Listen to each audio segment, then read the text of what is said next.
નમસ્કાર દર્શક મિત્રો, બોટાદ દસ્તક ન્યૂઝમાં આપનું હાર્દિક સ્વાગત છે। હું છું પાયલ મકવાણા।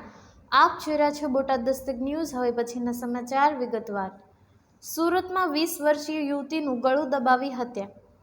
પ્રેમી સાથે ભાગ્યા બાદ લિવ-ઇનમાં રહેતી હતી। ગળા પર સાડી અથવા દોરીના નિશાન। આરોપી ફરાર।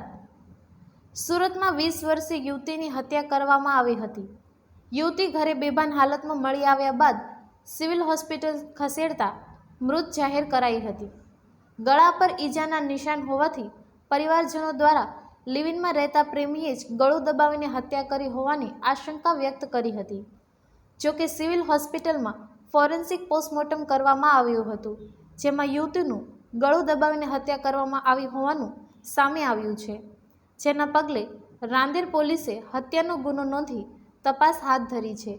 જ્યારે આરોપી પ્રેમી ફરાર છે અને તેને પકડવા માટે પોલીસે ટીમો કામે લગાડી છે।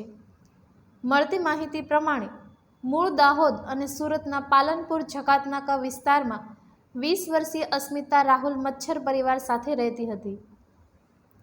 2 વર્ષ પહેલા અસ્મિતાને રાહુલ ભગાડીને લઈ આવ્યો હતો। બંને 2 વર્ષથી લિવ-ઇનમાં રહેતા હતા અને હાલ આ બંનેને સંતાનમાં એક બાળકી પણ છે। રાહુલ મજૂરી કામ કરીને પરિવારનું ગુજરાન ચલાવતો હતો। આજે સવારે અસ્મિતા જ્યાં રહેતી હતી ત્યાં રૂમમાં બેડ પર બેભાન હાલતમાં મળી આવી હતી। તેનો પ્રેમી પણ હાજર નહોતો। અસ્મિતાની નજીકમાં તેના મામા રહે છે। અસ્મિતાના ઘર પાસે લોકોનું ટોળું હોવાથી જોવા માટે ગયા હતા। આ દરમિયાન અસ્મિતા બેભાન હાલતમાં હતી અને તેના ગળા પર નખ વાગ્યા હોય એવા ઈજાના નિશાન પણ હતા। ત્યારબાદ તેને તાત્કાલિક સિવિલ હોસ્પિટલ ખસેડવામાં આવી હતી, જ્યાં ફરજ પરના તબીબે અસ્મિતાને તપાસીને મૃત જાહેર કરી હતી। ત્યારબાદ અસ્મિતાના મૃતદેહને પોસ્ટમોર્ટમ અર્થે ખસેડવામાં આવ્યો હતો।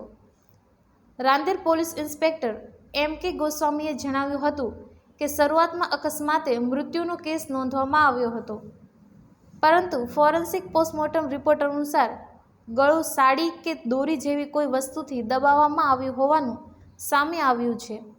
આના આધારે પોલીસે હવે હત્યાનો ગુનો નોંધ્યો છે। હત્યા પાછળનું સાચું કારણ હજુ સુધી સ્પષ્ટ થયું નથી। હત્યા બાદથી આરોપી રાહુલ ફરાર છે। રાંદેર પોલીસની ટીમો તેને શોધખોળ માટે દરોડા પાડી રહી છે। હાલ હત્યાનું કારણ સ્પષ્ટ નથી, પરંતુ લિવ-ઇન સંબંધમાં થયેલો વિવાદ કે ઘરેલું ઝઘડો તેનું કારણ હોઈ શકે છે। પોલીસે આરોપીને ઝડપી પાડવા અને હત્યા પાછળનું રહસ્ય ખોલવા માટે તપાસ તેજ કરી છે। મૃતક અસ્મિતાના પિતા રાકેશ ચારેલે જણાવ્યું હતું કે 2 વર્ષ પહેલા રાહુલ અસ્મિતાને ભગાડી ગયો હતો અને સુરત લઈ આવ્યો હતો। અમે મોરા ગામ ખાતે રહીએ છીએ અને અસ્મિતા પાલનપુર જકાતનાકા ખાતે આવેલી શ્રીજીનગર સોસાયટીમાં રાહુલ સાથે રહેતી હતી। અસ્મિતા ઘરેથી બેભાન મળી હોવાની જાણ મને મારા શાળાએ કરી હતી। અસ્મિતા સાથે ક્યારેક વાતો થતી હતી, પણ આવી ઘટના બની ગઈ હોવા છતાં પણ રાહુલે કોલ કરીને જાણ કરી ન હતી। રાહુલ પણ ફરાર થઈ ગયો છે અને મારી દીકરીના ગળા પર નખના ઈજાના નિશાન પણ છે, જેથી રાહુલે જ ગળું દબાવીને અસ્મિતાની હત્યા કરી હોય એવી અમને શંકા છે, જેથી અમે પોલીસ પાસે ન્યાય અપાવવા માટે માંગ કરી છે। અસ્મિતાના મોતના પગલે રાંદેર પોલીસ સ્ટેશનના પીઆઈ અને એસપી પણ સુરત સિવિલ હોસ્પિટલ દોડી આવ્યા હતા। પરિવારના આક્ષેપના પગલે ફોરેન્સિક પોસ્ટમોર્ટમ હાથ ધરવામાં આવ્યું છે। રિપોર્ટ બાદ સાચું કારણ સામે આવશે। સૌજન્ય દિવ્ય ભાસ્કર, બોટાદ દસ્તક ન્યૂઝ, પાયલ મકવાણા, બોટાદ।